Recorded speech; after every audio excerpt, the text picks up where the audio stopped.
যে গুলি করেছে সেই গুলি ছোড়া পুলিশকে ধরা হয় নাই। সেই পুলিশের পক্ষে অনেক রাষ্ট্রের যন্ত্র দাঁড়িয়ে গেছে। মামলা করেছে পুলিশ, খুন করেছে পুলিশ, তদন্ত করবে পুলিশ, আর এই পুলিশ চোখের মধ্যে ঠুলি পড়ে আছে। সারা পৃথিবীর মানুষ যা দেখে বাংলাদেশের পুলিশ তা দেখে না। বাংলাদেশের অনেক প্রবীণ রাজনীতিক যারা চোখে দেখে না। আমাদের ঘুম নেই চোখে, আমাদের কানে হঠাৎ করে কানে পড়ে পানি লাগবে, পানি। আমাদের মনের মধ্যে ভেসে ওঠে এক শিশুর এক দিক থেকে গুলি লেগে আর এক দিক দিয়ে বেরিয়ে গেছে। আমাদের চোখের সামনে বারবার ভেসে ওঠে শহীদ আবু সাঈদের সেই সাহসিকতার সঙ্গে দাঁড়িয়ে থাকার চেহারা। আধা ঘন্টা একটা জায়গায় দাঁড়িয়ে থাকতে হলো কেন একটা মৃত দেহকে এতক্ষণ রাস্তায় দাঁড় করিয়ে রাখা হলো?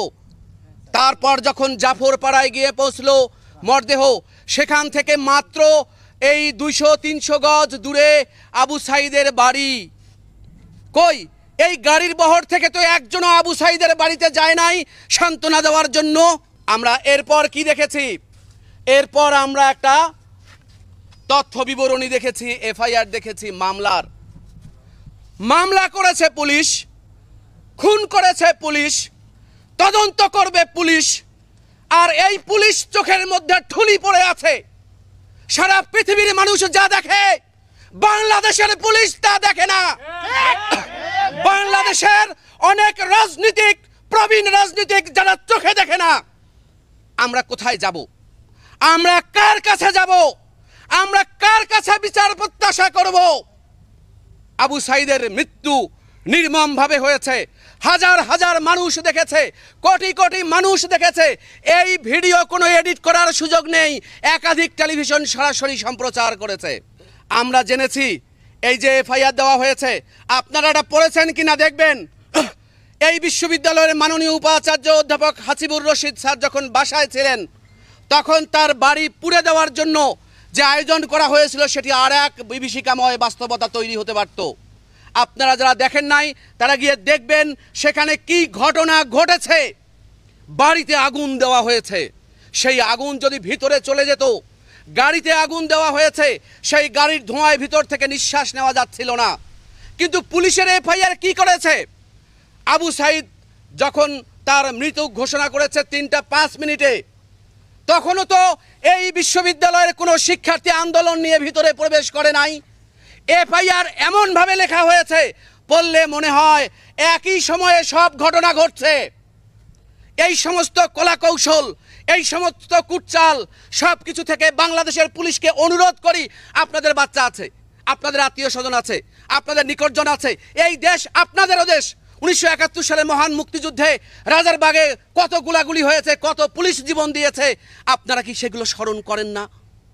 আমরা আজকে যারা মহান মুক্তিযুদ্ধের কথা বলি, 30 লাখ মানুষের জীবন বিনিময়ে যে বাংলাদেশ হয়েছে, আমার কোনো নৈতিকতা বোধের দরকার নেই, কোনো ধর্মীয় চিন্তার দরকার নেই। এই ভূখণ্ডের যে মানুষ চিন্তা করবে 30 লাখ মানুষের প্রাণের বিনিময়ে একটা বাংলাদেশ হয়েছে, এই বাংলাদেশের কোনো পুলিশ নির্মমভাবে কাউকে গুলি করবে না, কোনো পুলিশ কাউকে নির্দেশ দেবে না গুলি করবার জন্য। আমরা কি দেখছি? মুখে আমরা যত মুক্তিযুদ্ধের চেতনার কথা বলি, এই চেতনা যখন বাণিজ্যে পরিণত হয়েছে, এই চেতনাকে ব্যবহার করে যখন আমরা নানান সুযোগ সুবিধা ভোগের ক্ষেত্র প্রস্তুত করেছি, তখনই গণমানুষের মধ্যে তৈরি হয়েছে নানান রকম ক্ষোভ। আমরা আমাদের এই ছাত্রদের মনস্তত্ত্ব বুঝতে ব্যর্থ হয়েছি, আমরা আমাদের শিক্ষার্থীদের দাবি দেওয়া বুঝতে ব্যর্থ হয়েছি। এই দায় আমাদেরকে বহন করতে হবে। এই দায় বহন করে সুষ্ঠু সমাধানের পথ নির্দিষ্ট করতে হবে। তা না হলে আমরা যে বাংলাদেশের দিকে এগিয়ে যাচ্ছে যেদিকে, সেটা কোনো সুস্থ বাংলাদেশ নয়, এটি একটি অসুস্থ বাংলাদেশ। আমি এখানে একটা কথা বলতে চাই। আমি যখন রাজশাহীতে পিএইচডি করি, আমার 1 বছরের বাচ্চা অসুস্থ ছিল। তখন সে হাসপাতালে, আমি যখন রাজশাহী মেডিকেল কলেজের পাশ দিয়ে আসি, তখন একটা ছোট্ট বাচ্চাকে এক বাবা সাদা কাপড় দিয়ে মুড়িয়ে নিয়ে যাচ্ছিল। আর এই দৃশ্য দেখার পর আমি কাঁদতে কাঁদতে ঢাকায় গিয়েছি। ঢাকায় গিয়ে সন্তানের মুখ দেখার পর আমার মনে হয়েছে, না, আমার সন্তান ঠিক আছে। তাহলে আজকে যাদের সন্তান এই আন্দোলন করছে, যাদের সন্তান গুলি খেয়েছে, যাদের সন্তান এই লড়াইয়ের মধ্যে আছে, তাদের বাবা মায়েরা কি ভাবছে? তাদের বাবা মায়েরা যে কোনো কোথাও কেউ মারা গেলে নিজের সন্তানের চেহারাটা দেখছে, যে কোনো কোথাও গুলিবিদ্ধ হলে বন্দী হলে নিজের সন্তানের চেহারাটা দেখছে। তার মানে বাংলাদেশের কোটি কোটি মানুষ ভালো নেই। আমরা ঘুমাতে পারি না, আমাদের ঘুম নেই চোখে, আমাদের কানে হঠাৎ করে কানে পড়ে পানি লাগবে, পানি। আমাদের মনের মধ্যে ভেসে ওঠে এক শিশুর এক দিক থেকে গুলি লেগে আর এক দিক দিয়ে বেরিয়ে গেছে। আমাদের চোখের সামনে বারবার ভেসে ওঠে শহীদ আবু সাঈদের সেই সাহসিকতার সঙ্গে দাঁড়িয়ে থাকার চেহারা, যে আবু সাঈদ সারা পৃথিবীর মানুষকে পথ দেখিয়েছে কি করে অস্ত্রের মুখে সোজা হয়ে দাঁড়িয়ে থাকতে হয়। আবু সাঈদকে স্যালুট জানাই। আমরা কি দেখেছি? আবু সাঈদ মারা গেছে, আর আবু সাঈদের যে গুলি করেছে সেই গুলি ছোড়া পুলিশকে ধরা হয় নাই।